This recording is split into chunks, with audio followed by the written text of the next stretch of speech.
So he's leaving. While he's walking down the stands, he looks up and he watches me fall. Later on, he said he laughed, but he kept his eyes on me. He watched me run 50, 60 yards downfield and catch this kid from behind. And I remember he said, you don't see that every day. I don't know where that came from. He walked up to me. When he walked up to me, he said, Mark, my name is Jim Reed. I'm the defensive coordinator at the University of Richmond. And he shook my hand and he said, I want to offer you a full scholarship to the University of Richmond.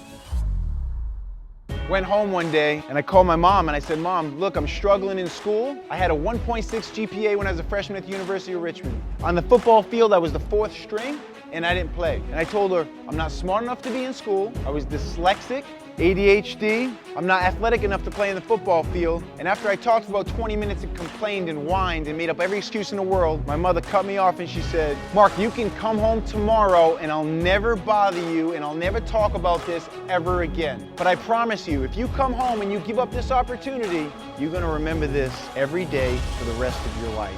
And he said, what are you doing with those kids? I said, those are my friends. He said, why do you think they're your friends? He said, because I like hanging out with them. We spend time together. He said, what do you spend time together doing? And I was too scared to answer him. And he looked right at me and he said, exactly. It wasn't just that play. That play really had very little to do with it. It was all that time and all that sacrifice.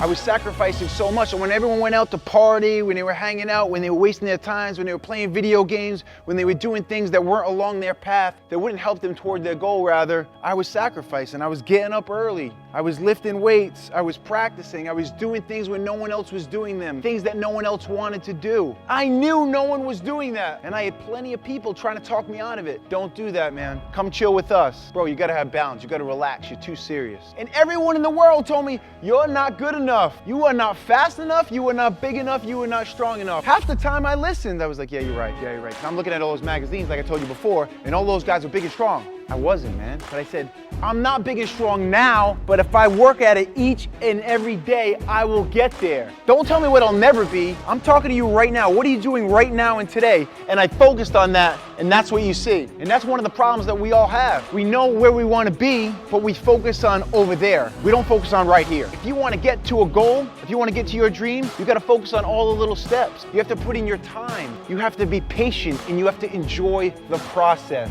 And I said, I don't know what's going to happen while I'm here, but I am going to give insane effort and I refuse to give up. That's just not what I do. The only reason they're trying to stop me from my goals is because they're scared that they can't get to theirs. They're trying to hold me back. Don't let them. Whatever you're doing now, whatever you want to be great at, whatever you want to be special at, I'm sure you maybe already be good at it, but to be extraordinary, you have to do extra.